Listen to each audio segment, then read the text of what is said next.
देखिए बाबू, आज हम लोग पढ़ने वाले हैं सारणी के बारे में। ठीक, सारणी को हम लोग अंग्रेजी में क्या बोलते हैं? डिटरमिनेंट बोलते हैं। इसको शॉर्ट में क्या बोलिएगा? Date, DET।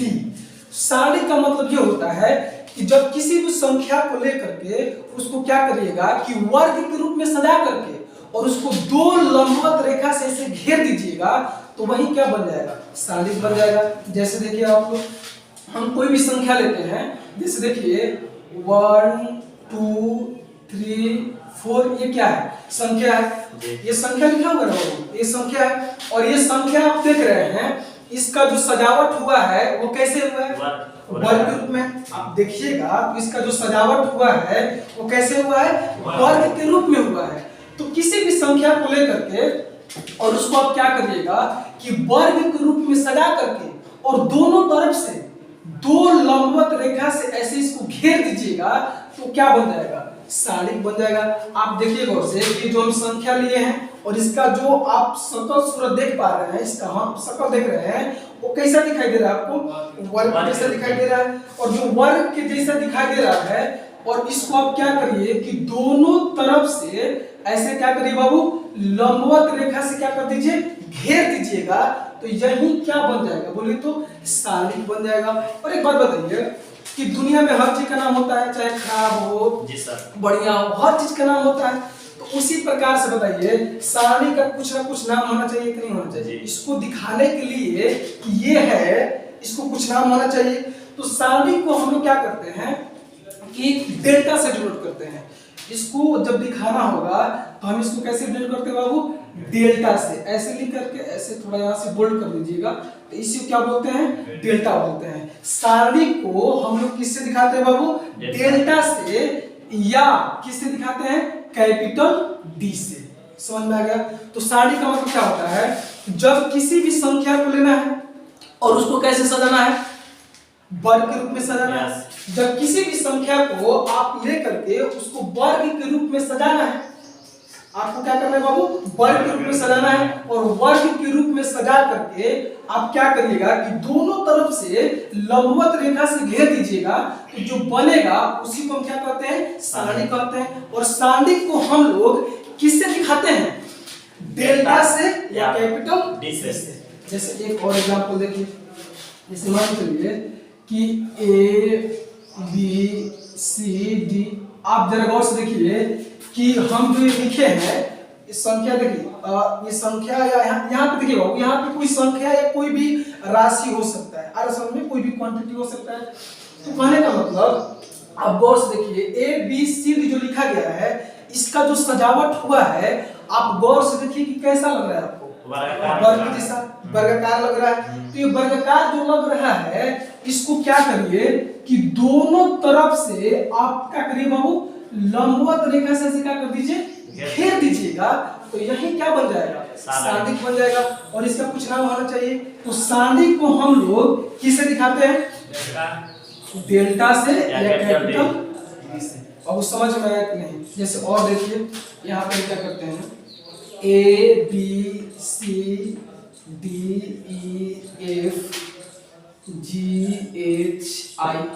अब जरा गौर से देखिए तो ये जो लिखा गया है, इसका जो सजावट है वो किसके फॉर्म में है? वर्ग के रूप में है। जो लिखा गया है बाबू, ये वर्ग के रूप में आपको दिखाई दे रहा है ना? तो जो भी वर्ग के रूप में लिखा रहेगा उसको क्या करिए कि दोनों तरफ से क्या करिए बाबू? लंबवत रेखा से ऐसे दो डंडा से क्या करना है? आपको घेर देना है। और जो बनेगा सकल सूरत थोबड़ा बनेगा, इसी को हम क्या कहते हैं? सारणी कहते हैं। और सारणी को हम लोग किसे दिखाते हैं बाबू? डेल्टा से, यहाँ क्या करते हैं बाबू? या कैपिटल D से।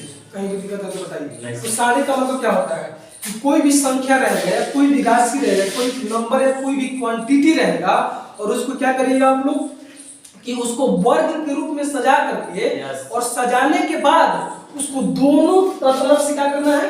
उसको लंबवत रेखा से ऐसे दो डंडा से क्या कर दीजिए?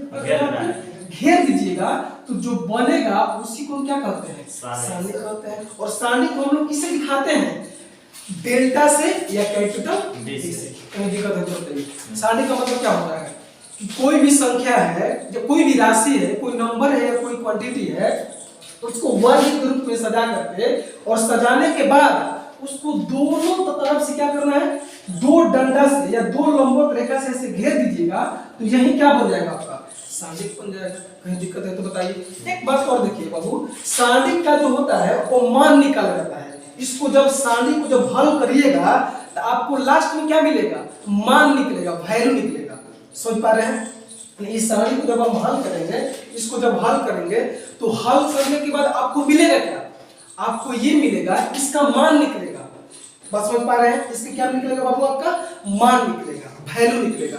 तो जब भी हम लोग सारणी को हल करते हैं तो लास्ट में हमको क्या मिलता है, मान निकलता है, वैल्यू निकलता है। कहीं कोई दिक्कत नहीं होता है। और फिर देखिए आप यहाँ पे ए बी सी डी जो देख रहे हैं ना, यहाँ पे कुछ भी हो सकता है, कोई नंबर हो सकता है, कोई भी क्वांटिटी हो सकता है। बस समझ पा रहे हैं? चलिए देखिए आप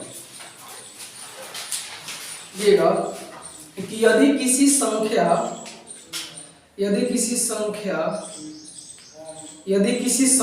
को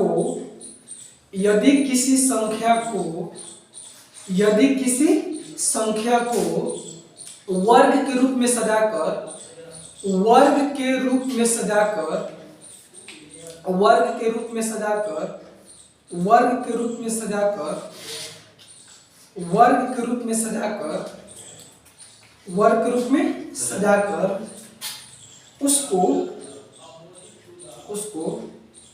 उसको दो लंबवत रेखा से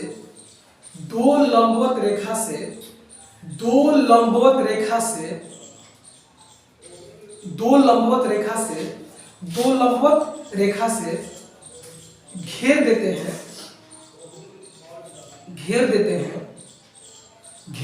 हैं तो इसे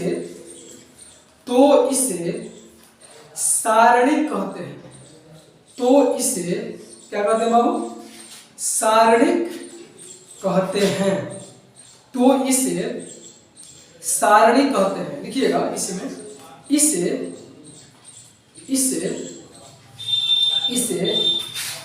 डेल्टा, ऐसे जैसे बोर्ड पे लिखे हैं देख लीजिए एक बार, इसे डेल्टा या कैपिटल डी से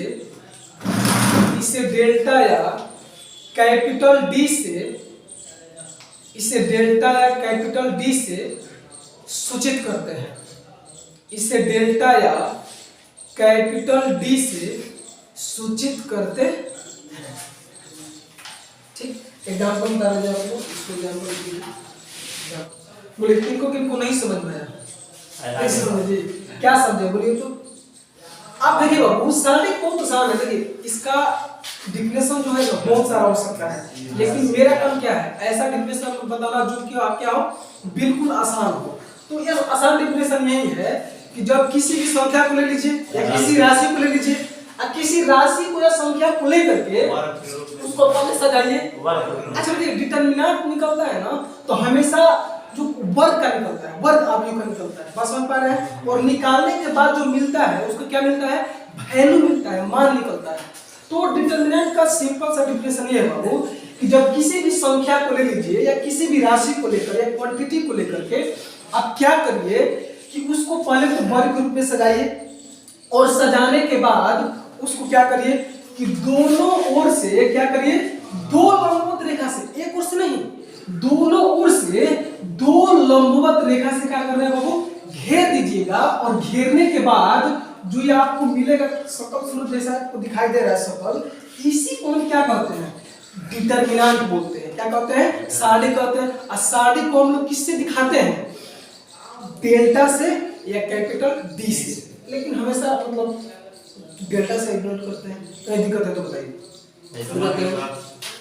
देखिए बाबू अगला देखिए, जैसे आप लोग इस बात को गौर समझिए, ए बी सी डी, ये बताइए इसका जो सजावट हुआ है आपको कैसा दिखाई दे रहा है, वर्ग जैसे दिखाई दे रहा है।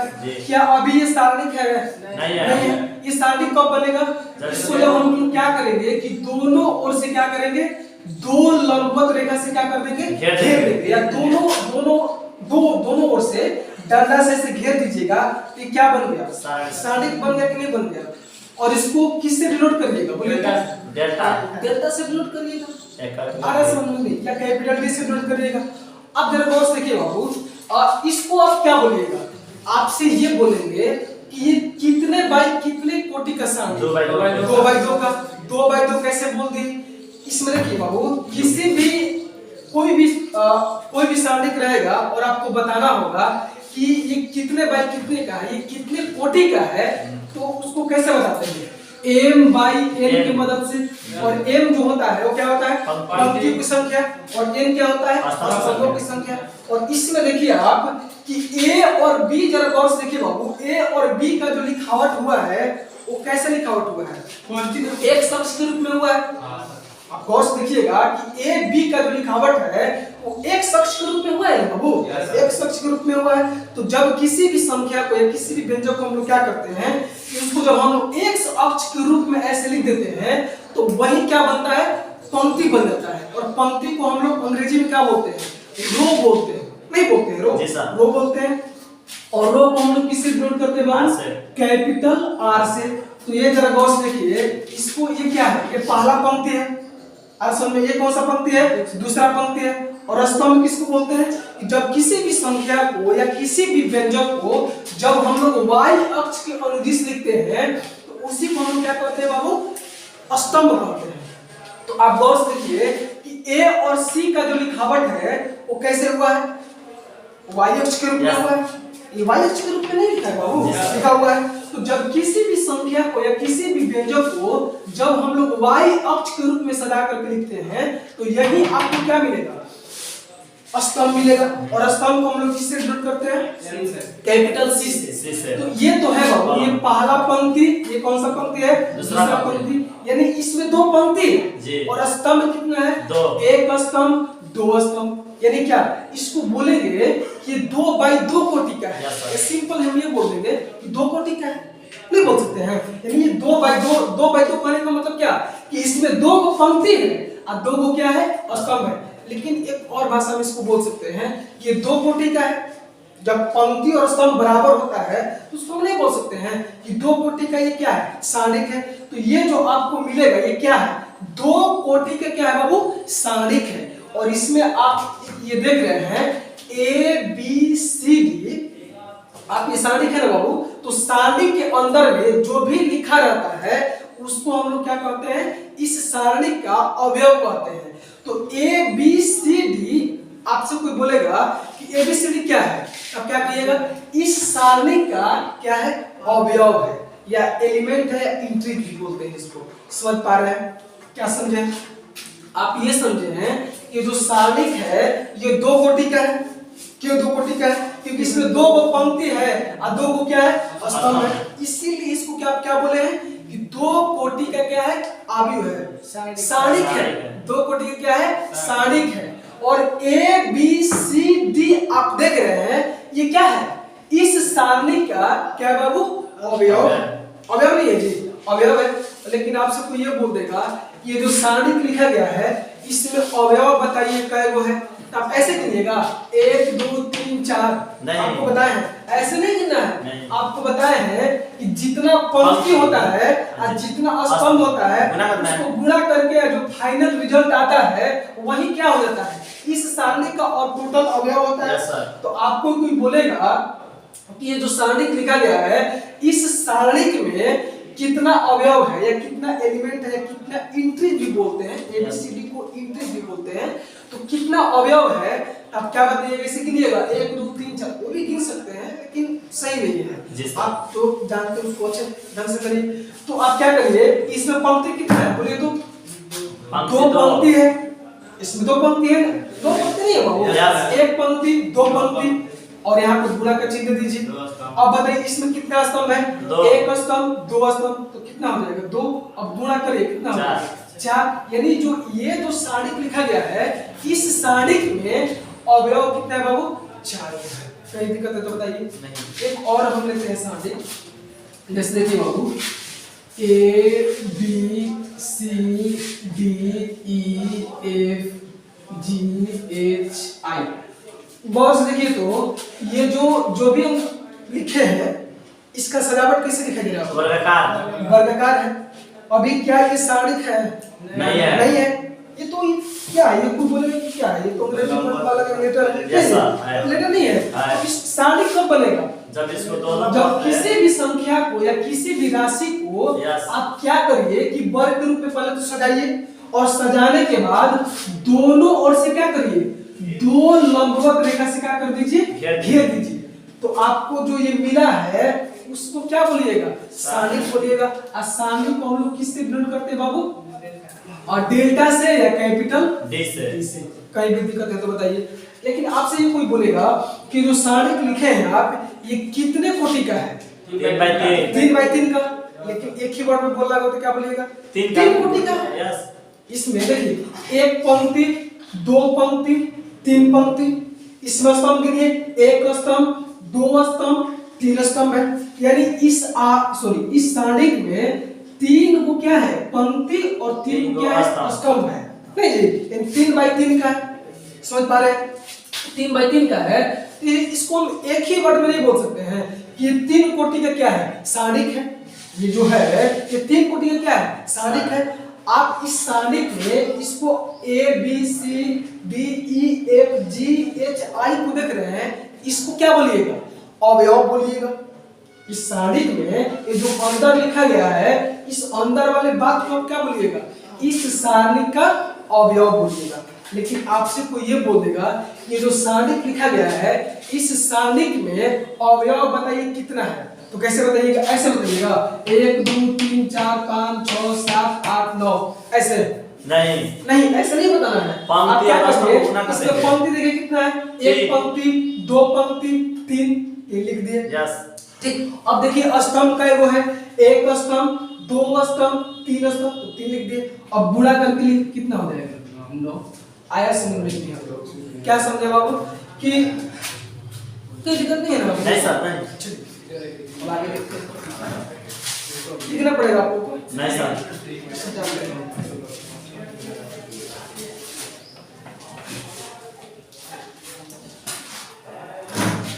चलिए जानते हैं इसमें अगला टॉपिक देखिए।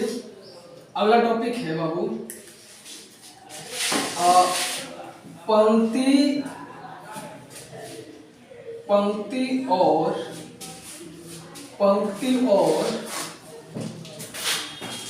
और स्तंभ का नाम।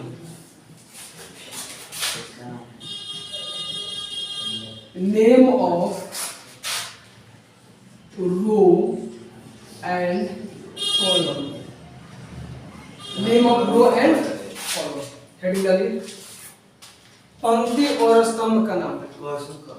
Name of row and column. Name of row and column. चलिए बाबू देखिए इसको।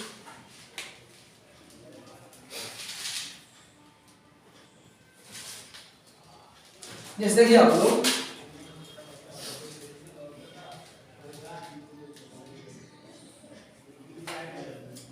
इसको बताइए आप लोग कि क्या ये सारणिक है? Yes sir. कैसे? क्योंकि सर जी वर्गाकार रूप में है, वर्गाकार रूप में लिखा गया है। Yes. और इसको दोनों तरफ से क्या किया गया? लंबवत रेखा से घेरा गया है। Yes. आरा समझिए ये क्या है? एक सारणिक है। इसको Yes. क्या करिए आप? डेल्टा से या कैपिटल डी से क्या करिए बाबू? दर्शा दीजिए, उसको डिनोट कर दीजिए। आरा समझिए। तो आपसे बोलेंगे कि हम सीखने वाले बाबू पंक्ति और स्तंभ के बारे में, और ये आप लोग आदियों में सीख चुके हैं, लेकिन फिर भी बता रहे हैं आपको, ब्रीफली जल्दी बता देते हैं। आप गौर से देखिए ए और बी जो है इसका जो लिखावट है वो कैसे हुआ है? एक शब्द के रूप में हुआ है कि नहीं? यस हुआ है। नहीं जी। Yes sir. ये ए बी जो है आप एक शब्द कैसे होता है? इसी तरह से होता है बाबू। एक अक्ष ऐसे पट होता है। जी सर। ऐसे समझ। तो ए और बी जो है इसको जो लिखा गया है वो एक शब्द के रूप में लिखा गया है कि नहीं लिखा गया? लिखा गया है। 36 लिखा गया है। हाँ। अरे समझो। तो जब किसी भी संख्या को ले लीजिए या किसी भी व्यंजक को लेकर के हम लोग उसको क्या करते हैं बाबू कि जब 36 के रूप में या x अक्ष के रूप में लिख देते हैं तो उसी को क्या कहते हैं? पंक्ति कहते हैं। और पंक्ति को किससे डिनोट करते हैं? कैपिटल R से। लेकिन गौर से देखिए ये पंक्ति में कौन सा पंक्ति है? पहला पंक्ति है। तो क्या हम लोग इसको R1 बोल सकते हैं कि नहीं बोल सकते हैं? बिल्कुल बोल सकते हैं। नहीं बोल सकते हैं। क्यों? क्योंकि R मतलब क्या, रो, लेकिन रो में कौन सा रो? पहला रो है। आना समझ लो। अब फिर गौर से देखिए, C और D जो लिखा गया है, इसको कैसे लिखा गया है? X अक्ष। इसको भी X अक्ष के रूप में लिखा गया है। और आप इस बात को जानते हैं कि जब किसी भी नंबर को या किसी भी व्यंजक को या किसी भी राशि को जब हम लोग क्या करते हैं बाबू, कि X अक्ष के रूप में ऐसे लिख देते हैं या X अक्ष के अनुदिश लिख देते हैं, तो उसी को हम क्या कहते हैं? पंक्ति कहते हैं। जी। और पंक्ति को किसे डिनोट करते हैं? कैपिटल R से। लेकिन पंक्ति में ये वाला जो है बाबू, ये कौन सा पंक्ति है? दूसरा पंक्ति है। तो क्या हम इसको R2 बोल सकते हैं? Yes sir. कोई दिक्कत है तो बताइए। नहीं बोल सकते हैं जी, बिल्कुल बोल सकते हैं। पंक्ति में तो दिक्कत नहीं होगा आपको। नहीं। ठीक, ये सब सारा बात आप लोग को हम दिखवा चुके हैं, दिक्कत नहीं है, नहीं सब सर। कुछ दिखवा चुके हैं। अब फिर बताइए कि A और C जो है, इसका लिखावट कैसे हुआ है? सर ये y अक्ष का y अक्ष ऐसे नहीं होता है बाबू, ऊर्ध्वाधर ऐसे होता है। Yes sir. नहीं जी, खड़ा होता है ऐसे, स्तंभ के जैसा। तो आप गौर से देखिए, A और C जो है, इसका जो लिखावट है वो कैसे हुआ है? y अक्ष के रूप में हुआ है। और आप इस बात को जानते हैं कि जब किसी भी संख्या को या किसी भी व्यंजक को हम क्या करते हैं कि जब y अक्ष के अनुदिश ऐसे लिख देते हैं, तो उसको क्या बोलते हैं बाबू? स्तंभ बोलते हैं। और स्तंभ को हम लोग किससे डिनोट करते हैं? C से। कैपिटल C से। तो बताइए हम इसको क्या बोल सकते हैं? C1 पहला स्तंभ बोल सकते हैं कि नहीं? C1। ये बोलिए B और D जो है, इसका लिखावट कैसे हुआ है? y अक्ष के रूप में हुआ है। Yes. और y अक्ष के रूप में जिसको लिखते हैं उसको क्या बोलते हैं?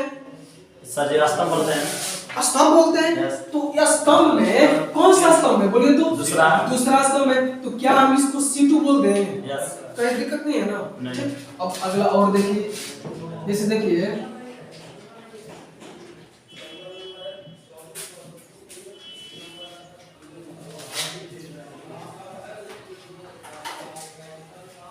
बोलिए, क्या ये आपको सारणी दिखाई दे रहा है? Yes sir. सारणी कैसे है? क्योंकि सर जी ये वर्गाकार जो भी लिखा गया है उसको वर्गाकार, जब भी सारणी का बात आएगा ना तो वर्गाकार का ही बात आएगा। Yes. समझ में आ रहा है? तो ये जो आप देख रहे हैं, ये क्या है? एक सारणिक है। एक बात बताइए, तो सारणिक है, इसको हम कैपिटल D से नोट कर देते हैं। ये सारणिक है बाबू। तो आपसे बोलेंगे कि A और A B C जो है, इसको कैसे लिखा गया है? रो। एक अक्ष के रूप में। Yes. तो क्या हम इसको क्या बोल सकते हैं? R1 बोल सकते हैं। यस। ठीक, इसको क्या बोल सकते हैं? R2 बोल सकते हैं। यस। इसको GHI जो है, ये किसके रूप में लिखा जाए बाबू? X अक्ष के रूप में। और जब X अक्ष के रूप में लिखते हैं तो उसको क्या बोलते हैं? पंक्ति बोलते हैं। पंक्ति को कैपिटल R से डिनोट करते हैं। Yes. तो क्या हम इसको, आप बताइए, R3 बोल सकते हैं कि नहीं बोल सकते? Yes sir. कोई दिक्कत है तो बताइए। अब फिर देखिए, ADG जो है, इसको कैसे लिखा गया है? y अक्ष के रूप में लिखा गया है। और जब हम y अक्ष के रूप में लिखते हैं तो उसको क्या बोलते हैं? स्तंभ बोलते हैं। और स्तंभ को किससे डिनोट करते हैं? कैपिटल C से डिनोट करते हैं। तो क्या हम इसको बाबू C1 बोल सकते हैं कि नहीं? Yes sir. C1 का मतलब समझते हैं? C1 का मतलब पहला। जी सर। इसमें पर है पहला स्तंभ। और यहाँ पे ये क्या है? दूसरा स्तंभ। दूसरा स्तंभ है। तो क्या हम इसको C2 बोल दें? Yes sir. C2 बिल्कुल बोल सकते हैं। ये क्या हो जाएगा? तीसरा स्तंभ। तीसरा स्तंभ हो जाएगा। कहीं दिक्कत है तो नहीं सर। तो पंक्ति और स्तंभ में दिक्कत नहीं है। नहीं सर। इसको थोड़ा ब्रीफली इसलिए बताए हैं क्योंकि इसका जरूरत है बाबू। बस समझ पा रहे हैं? ये सब नहीं जाने रहिएगा पंक्ति स्तंभ के बारे में, तो मतलब क्या आधा अधूरा रह जाएगा, समझ में आएगा लेकिन उतना बेहतर ढंग से आपको नहीं समझ आएगा। कहीं दिक्कत है तो बताइए। इसको लिखना पड़ेगा आपको? नहीं ना? चलिए अगला मित्र, अगला मित्र।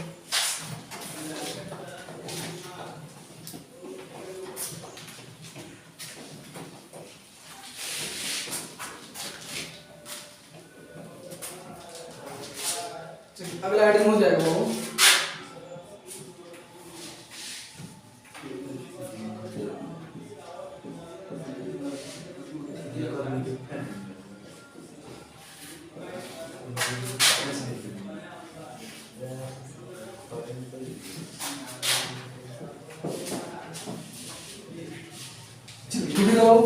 अब हम लोग सीखने वाले हैं पिकॉन का नाम के बारे में।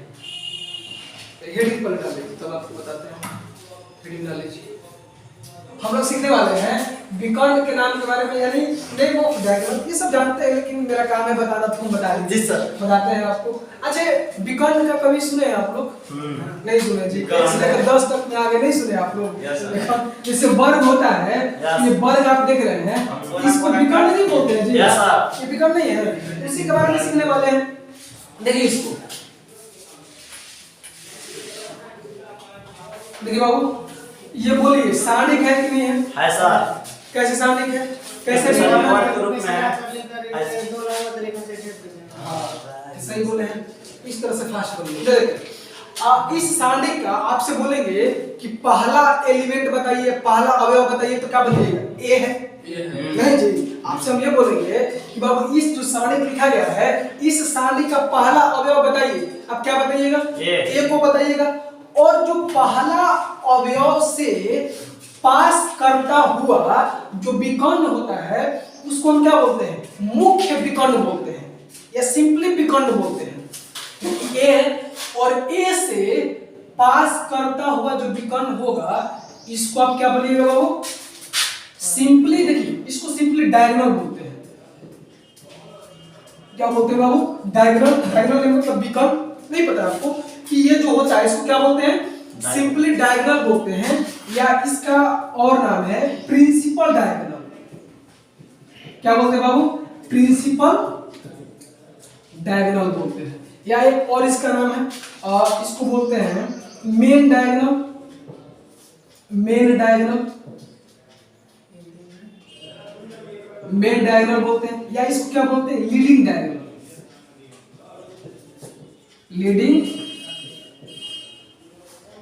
लीडिंग डायगोनल बोलते हैं। समझ पा रहे हैं? यानी इसको क्या बोलते हैं? मुख्य विकर्ण बोलते हैं। क्या बोलते हैं इसको? मुख्य विकर्ण बोलते हैं। कहीं दिक्कत है तो बताइए। अच्छा बताइए बाबू कि पहला इस पूरे सारणी का ए क्या है? पहला अवयव है। इस पूरे सारणी का ए क्या है? पहला अवयव है। और पहला अवयव से पास करता हुआ जो विकर्ण जाएगा, यानी डायगोनल जाएगा, उसी विकर्ण को हम क्या बोलते हैं? सिंपली डायगोनल बोलते हैं, या सिंपली विकर्ण बोलते हैं। नहीं तो क्या बोलते हैं? प्रिंसिपल डायगोनल यानी मुख्य विकर्ण बोलते हैं। नहीं तो क्या बोलते हैं? Main diagonal. नहीं तो क्या बोलते हैं? Leading diagonal. अरे समझ में? और जो बच जाएगा उसको क्या बोलते हैं बाबू? Secondary diagonal. सेकेंडरी क्या बोलते हैं बाबू? Secondary diagonal. सेकेंडरी डायगोनल का मतलब क्या? द्वितीय विकर्ण, यानी दूसरा विकर्ण। समझ पा रहे हैं? विकर्ण में कोई दिक्कत नहीं होगा। आपको बोलते हैं कि बाबू विकर्ण, तो क्या नहीं इसको विकर्ण? ये भी विकर्ण है, लेकिन विकर्ण में कौन सा विकर्ण? दूसरा विकर्ण है। लेकिन जब भी हम पूरे सारणिक में हम आपसे ये बोले कि बाबू विकर्ण या मुख्य विकर्ण या प्रिंसिपल डायगोनल या मेन डायगोनल या लीडिंग डायगोनल, आपको किसको समझना है? हम इसका बात कर रहे हैं। अरे सुन, पहला का बात कर रहे हैं। तो कहने का मतलब कि पहला एलिमेंट से, यानी पहला अवयव से जो डायगोनल पास करता है, उस डायगोनल को, यानी उस डायगोनल को हम क्या बोलते हैं बाबू? सिंपली डायगोनल या सिंपली क्या? विकर्ण बोलते हैं। नहीं तो क्या बोलते हैं? Principal diagonal. नहीं तो क्या बोलते हैं? Main diagonal. नहीं तो क्या बोलते हैं? लीडिंग डायगोनल बोलते हैं। और जो बच जाएगा उसको क्या बोलते हैं बाबू? सेकेंडरी डायगोनल, यानी द्वितीय विकर्ण बोलते हैं। कहीं दिक्कत नहीं? दिक्कत नहीं है ना आप लोगों को? अब जरा इसको बताइए तो आप लोग।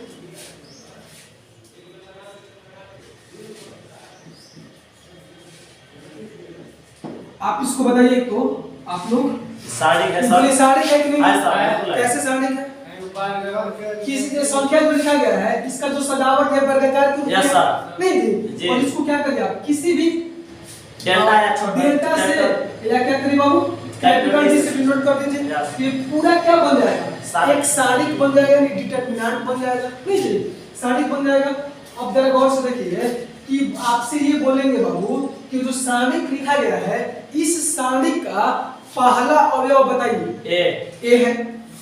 तो पहला अवयव से जो विकर्ण पास करेगा, पहला अवयव से जो विकर्ण पास करेगा, उस विकर्ण को क्या बोलिएगा? मुख्य विकर्ण। यानी सिर्फ विकर्ण बोलिएगा, डायगोनल बोलिएगा। और जो ये बच जाएगा इसको क्या बोलिएगा बाबू? Secondary diagonal. इसको शॉर्ट रूप में पता है क्या बोलेगा? देखिए प्रिंसिपल डायग्राम, तो इसको क्या बोलेंगे? पीडी। Yes. जब भी बोलेंगे पीडी तब दूसरा पीडी नहीं सुनना नहीं, है। पीडी बोलेंगे मतलब प्रिंसिपल डायगोनल का बात कर रहे हैं या सिंपल डायगोनल का बात कर रहे हैं, यानी मेन डायगोनल का बात कर रहे हैं। और जो बच जाएगा उसको क्या बोलते हैं? Secondary diagonal. इसको क्या बोलेंगे? एस और डी बोलेंगे। नहीं समझे जी अभी? तो बताइए नहीं किनको नहीं समझ रहा है? आ गया सर। उस बैच में कहीं नहीं आ रहे हैं आप? 6 से 7 में अभी भी समस्या चल रहा है। चलिए ठीक है, समझिए सर। किन लोगों को नहीं समझ आया? आ गया। क्या समझे? हमको समझा सकते हैं? क्या समझ सकते हैं बताइए? तो पहला अवयव है उसे जो पास करके निकलता है वो पहला पिकर, हाँ बाकी जो बच गया वो दूसरा पिकर। बस कुछ करना है नहीं। इसको जल्दी से नोट डाउन करिए। अब जब भी हम पीडी बोलेंगे तो पीडी दूसरा पीडी नहीं समझना है। नहीं, पहला yes principal diagonal. Yes. ST बोलेंगे मतलब क्या? Secondary. Secondary diagonal. हरा समझ। चलिए नोट डाउन करिए। ये समझ में आ रहा है आपको जी बढ़िया से? Yes sir. और एक बार जानते हैं क्या करेंगे आप लोग से? और जितना भी थ्योरी बताया है ना मैट्रिक्स का, एक बार खड़ा करवा करके सबसे पूछेंगे। तो रेडी है आप लोग ना? अच्छा ठीक है। ये तो टेस्ट तो ले लिए हैं आप लोग का, लेकिन एक बार सूत्र थ्योरी पूछ ले, एक बार कहीं से भी दिक्कत नहीं ना आप लोग को? पूरे नहीं, सर। मैट्रिक्स का थ्योरी नहीं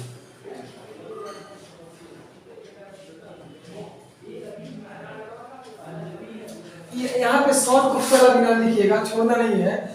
बस उसी को फालतू का लिखे हैं, हमारा समझ ना? सब लिखना है। सब हाँ, जो भी छापा होता है सब लिख लीजिए। हाँ ठीक करते हैं। इस 3 को 4 को नाम का जरूरत नहीं होता है, आपको हम मतलब नॉलेज के लिए बताएं यार असल में। ये नहीं कि 4-5 नाम ये सब जानना जरूरी होता है। ये को बता दें काफी है। अभी नहीं कि 4-5 रट रहे हैं, नहीं ऐसा कुछ भी नहीं। चलिए अगला हेडिंग डालिए वो। अगला हेडिंग डालिए अवयव का नाम। अवयव का नाम यानी name of element. Name of element.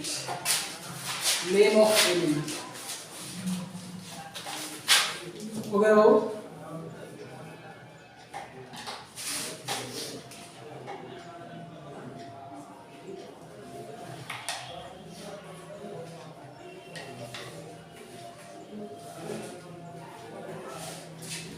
ऐसे कर देते हैं।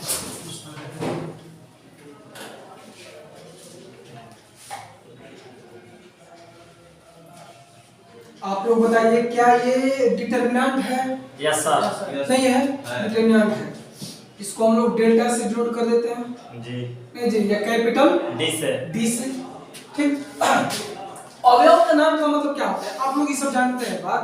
अवयव का नाम कहिए चाहे अवयव का पोजीशन कहिए। पोजीशन मतलब समझते हैं ना कि वो किस जगह पे है। जैसे बोलते हैं कि वन का नाम क्या है, या दूसरे वर्ड में हम ये बोल सकते हैं कि वन का स्थान क्या है, कहां पर बैठा हुआ है ये। अरे सुन में जैसे वन का स्थान क्या है आपसे बोलेंगे। और देखिए बाबू कि पूरे डिटरमिनेंट में किसी भी अवयव का नाम या पोजीशन बताने के लिए हम लोग किसका इस्तेमाल करते हैं? ए आई जे का। नहीं पता आपको? और जहां पे आई क्या होता है? वो होता है रो नंबर। और जे क्या होता है बाबू? Column number. कॉलम नंबर होता है। नहीं पता आप लोगों को कि कोई भी अगर डिटरमिनेंट रहेगा और उस डिटरमिनेंट में कुछ बोलेगा कि उसका कोई भी अवयव है उसका पोजीशन बताइए, यानी उसका स्थान बताइए, उसका क्या बताइए? नाम बताइए। तो किसके मदद से बताइएगा? ए आई जे के मदद से। और जहां पे आई होता है वो रो नंबर यानी पंक्तियों की संख्या, और जे क्या होता है? Column number. कॉलम नंबर कहने का मतलब क्या? स्तंभों की संख्या होता है। और ये जनरल सबके लिखने का क्या है? वे है, एक क्या है? नियम है, तरीका है। ठीक। तो जैसे आपसे ये बोले बाबू कि वन जो है इसका एक्चुअल स्थान क्या है, मतलब ये कहां पे बैठा हुआ है, तो एक बात बताइए वन जो है ये पहला पंक्ति में है कि नहीं? यस है। पहला पंक्ति में। पहले हम क्या करते हैं, इसको ऐसे कर देते हैं।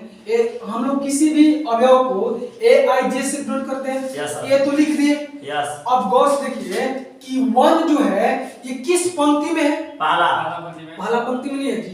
1 जो है ये बाबू पहला पंक्ति में है कि नहीं? Yes. तो आई के जगह पे क्या रखिएगा? 1 1 नहीं समझे? और 1 जो है किस स्तंभ में है? पहले ये पहला स्तंभ में है। Yes. 1 जो है बाबू ये पहला पंक्ति में है, तो आई के जगह पे 1 यस और जे के जगह पे क्या रखें? तो स्तंभ का संख्या। Yes. तो 1 जो है किस स्तंभ में है? पहले पहला स्तंभ में, यानी 1 का जो स्थान है ए क्या है? ए A11 11 है। इसको A11 नहीं पढ़ते हैं, इसको क्या पढ़ते हैं? A11। और A11 का मतलब अब ये होता है कि 1 जो है पहला पंक्ति और पहला स्तंभ।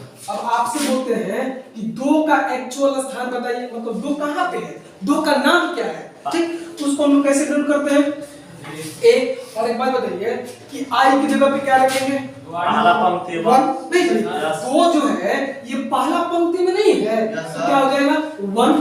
और जे की जगह पे क्या रखिए? दूसरा स्तंभ 2 जो है ये किस स्तंभ में है? दूसरा स्तंभ में पहला और दूसरा स्तंभ में है Yes. जी। तो यहाँ पे क्या आ जाएगा? दो। तो कहीं प्रॉब्लम है तो नहीं बताइए। सर। अब इसका नाम बताइए तो। दूसरा पंक्ति ए बोलिए 3 किस पंक्ति में है? दूसरा। अच्छा, पहले पंक्ति को लिखना है कि पहले स्तंभ को? पहले पंक्ति। पहले पंक्ति। यहाँ पे आई जो है रो नंबर को दिखा रहा है। Yes. और जे किसको दिखा रहा है बाबू? कॉलम नंबर को। तो यहाँ पे जब भी लिखना है तो पहले पंक्ति का संख्या लिखना है और तब स्तंभ का संख्या लिखना है।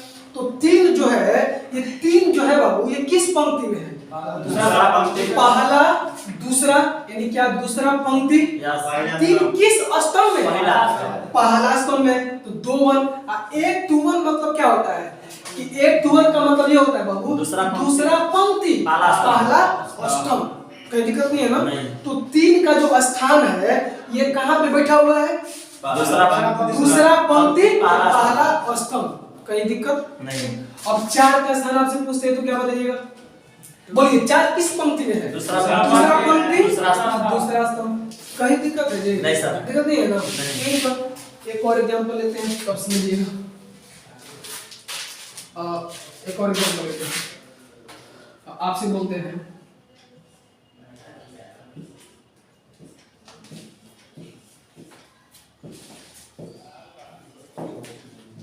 चलिए देखिए तो बाबू ई का स्थान बताइए। दूसरा पंक्ति दूसरा स्तंभ। आई का तीसरा पंक्ति तीसरा स्तंभ। तीसरा पंक्ति तीसरा स्तंभ। एफ का दूसरा पंक्ति तीसरा स्तंभ। दूसरा पंक्ति तीसरा स्तंभ। तीसरा स्तंभ जी। हाँ। उल्टा मत बोलिए आप। नहीं सर। बोलिए डी बताइए। डी दूसरा पहला स्तंभ। दूसरा स्तंभ पहला। बी पहला पंक्ति दूसरा स्तंभ। पहला पंक्ति दूसरा स्तंभ। सी तीसरा स्तंभ। पहला पंक्ति तीसरा स्तंभ। तीसरा पंक्ति तीसरा स्तंभ। तीसरा पंक्ति पहला स्तंभ। स्तंभ। कहीं दिक्कत नहीं है ना? इस हिसाब से बोलते हैं क्या बाबू? सब समझ में आए। चलिए ठीक है, यहाँ पे देखिए ए 2 1 जो है इसका बताइए। ए 2 1 का एलिमेंट बताइए। अब ये जो मतलब सट्टी हो जाएगा क्या है? दूसरा पंक्ति और पहला स्तंभ की जगह पे कौन सा अवयव है? दूसरा पंक्ति कौन है? ये पहला पंक्ति डी है। दूसरा पंक्ति आप पहला स्तंभ तो क्या है? कटान बिंदु जहां पे मिलेगा वही ना जी। दूसरा पंक्ति तो पहला पंक्ति दूसरा पंक्ति यही है। अब पहला स्तंभ तो पहला स्तंभ ही है, तो कटान बिंदु कहां पे मिल रहा है? यहाँ पे। यानी दूसरा पंक्ति और पहला स्तंभ का जो अवयव है वो क्या है बाबू? डी है। अब ए 3 1 बताइए ना सर। जी हो जाएगा। जी होगा। जी है। तीसरा पंक्ति और पहला स्तंभ के जगह पे कौन सा अवयव? जी। तीसरा देखिए पहला पंक्ति दूसरा पंक्ति तीसरा पंक्ति, यानी ये आ रहा है। अभी फिक्स नहीं हुआ है, इसको देखना जरूरी है। अब पहला स्तंभ तो पहला स्तंभ कौन है? ये है। तो क्या हो जाएगा? जी। हमको लगता है नहीं समझ में आ गया। आज भी टाइम रहते हैं, आज कुछ खास नहीं पढ़े हैं। अरे समझे आज क्या पढ़े हम लोग? केवल मतलब इंट्रोडक्शन देखे इसका कि कौन क्या होता है, और ये सब बात आप लोग तो पहले से जानते करते हैं और आपके लिए बता दिए। आप थोड़ा कोई दिक्कत? तो आइए कल क्या पढ़ते हैं, आगे पढ़ेंगे। हाँ।